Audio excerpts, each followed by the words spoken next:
So how do I feel about New 52 Wonder Woman? That's a little bit of a tough one, and it's actually something I've not talked about all that much because it is a subject which tends to get a little bit hotly contested regardless of how you feel about it. I also feel the need to establish that something can be relatively well written and well crafted in terms of like conventional standards and still be a complete miss for the character and the heart of the character.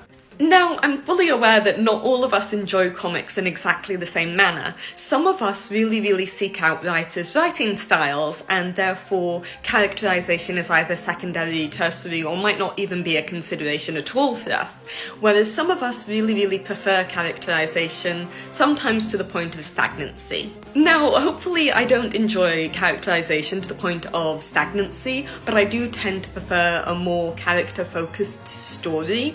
I think overall, one of the reasons that a lot of us come to DC is because the characters are recognisable and lovable, even as the story shifts throughout the ages. That being said, I think one of the big reasons that New 52 Wonder Woman is not something I am particularly fond of is because at its heart it seems like Azzarello was more heavily attempting to do a Hellenistic retelling instead of a Wonder Woman story.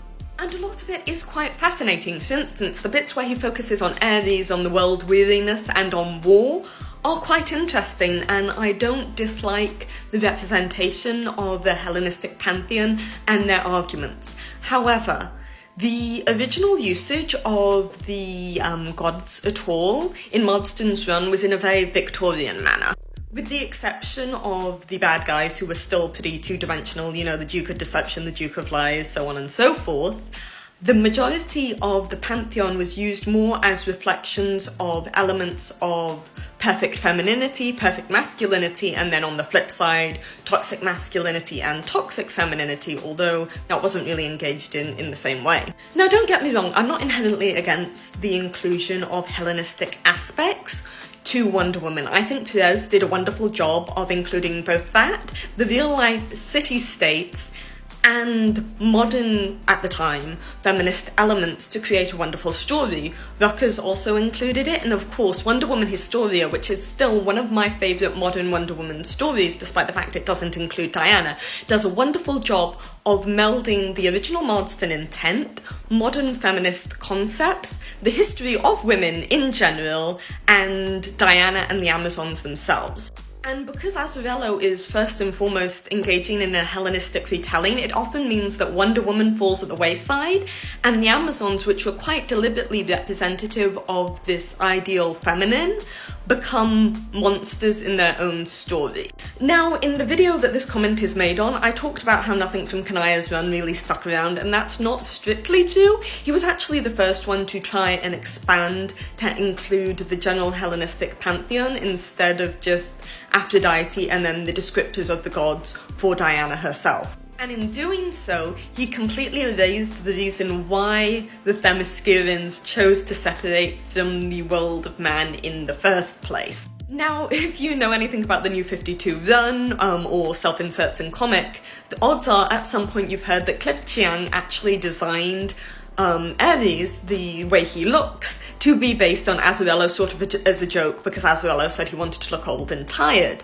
Now, whilst I don't think Azzarello was necessarily deliberately writing Ares as a self-insert, nor do I think necessarily that self-inserts are inherently a bad thing, I do think the archetype of a world-weary older man trying to guide a younger girl through life is pretty consistent in his writing. But because that area of focus overall is more interesting to him, it's seemingly, than the radical feminist politics of Wonder Woman, oftentimes Diana ends up feeling like a second thought in her own comic.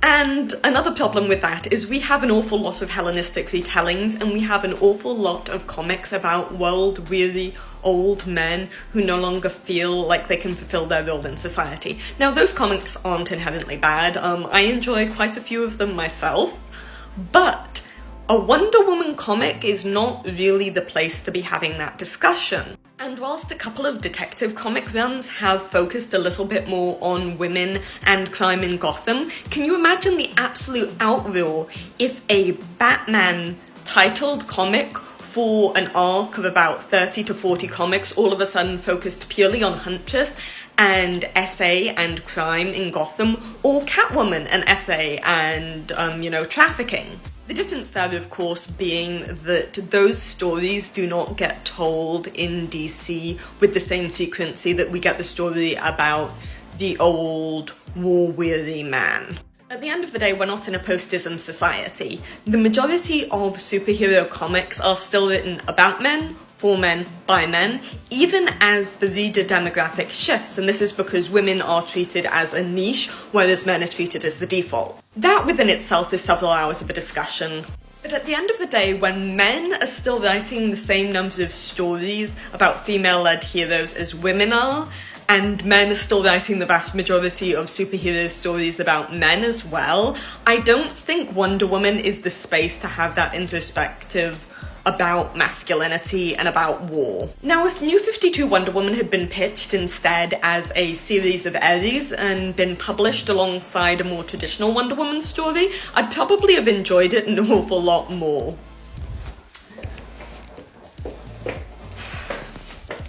It's also worth noting that the creator gap is not closing as quickly as the reader gap is. Now, depending on whose numbers you want to believe or take, women tend to make up somewhere between 40 to 45% of comic readers, men 60 to 55% of comic readers.